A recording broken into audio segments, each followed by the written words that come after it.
Alta Profit, assurance vie, retraite, immobilier, le meilleur de l'épargne en ligne depuis plus de 20 ans. Le Conseil en Plus présente Sud Radio, les incontournables de la gestion de patrimoine. Thomas Binet. Nous nous retrouvons comme tous les jeudis soirs avec notre consultante Catherine Baudenot, directrice marketing, offre et communication chez Alta Profit pour parler gestion de patrimoine. Bonsoir Catherine. Bonsoir Thomas. Catherine, aujourd'hui on va parler d'un concept fondamental mais parfois d'ailleurs mal compris en matière de placement, le fameux couple rendement-risque. Peut-on espérer gagner plus sans prendre de risques? Comment ne pas se laisser séduire d'ailleurs par des promesses de rendement trop attractives? Catherine, que signifie exactement cette notion de couple rendement-risque?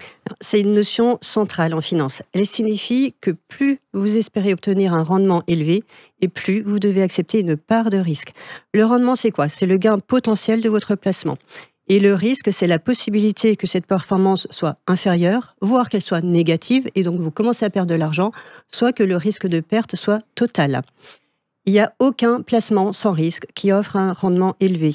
Et à l'inverse, les placements totalement sûrs vont offrir un rendement qui va être moindre, modeste. Alors pour bien comprendre quand même votre propos, est-ce que vous pouvez nous donner des exemples, par exemple concrets, pour illustrer tout ça? Alors, on va prendre le livret A, par exemple. Capital totalement garanti, zéro risque. Le rendement sera aujourd'hui il est de 2,4% net, ça devrait baisser au mois d'août, donc petit rendement. Ensuite, une assurance vie en fonds en euros, ça va être un petit peu plus performant, un peu plus rentable, selon les contrats. Si on prend les moyennes 2023-2024, on était aux environs de 2,5-2,6%. Là aussi, aucun risque de perte et souvent, il y a des bonifications qui sont proposées par les assureurs. Donc, on peut aller un petit peu au-delà.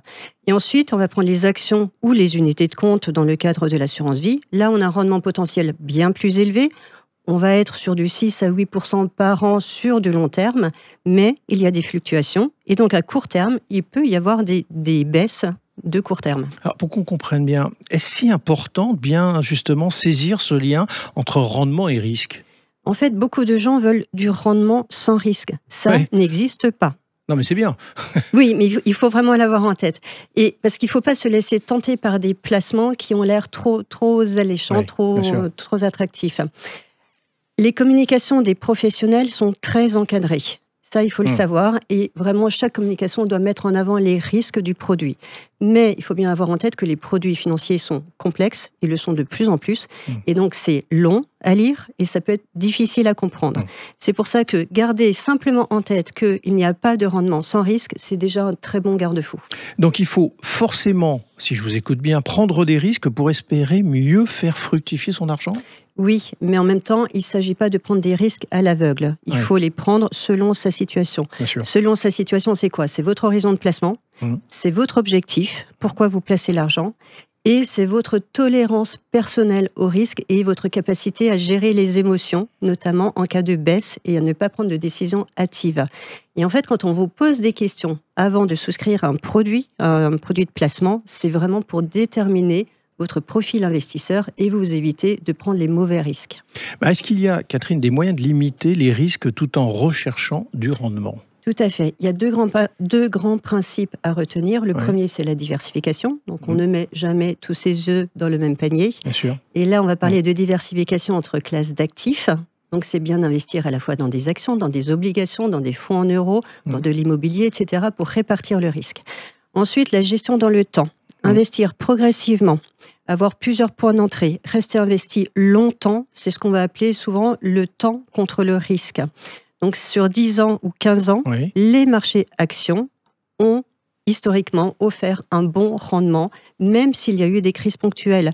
Et là, pour le coup, on vient d'en passer une récemment de crise ponctuelle. Bien sûr, Donc si je vous résume bien, enfin je vais essayer, bien gérer le couple rendement-risque, c'est la clé d'un placement réussi du coup.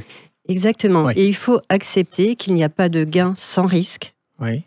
Et savoir gérer ce risque intelligemment selon sa situation personnelle. C'est vraiment la base d'une stratégie de placement qui soit solide et qui soit pérenne dans le temps. Bon, je retiendrai ce soir de notre échange que pas de rendement sans risque et la diversification et le temps permettent de gérer ce couple en rendement-risque, on est d'accord? Exactement.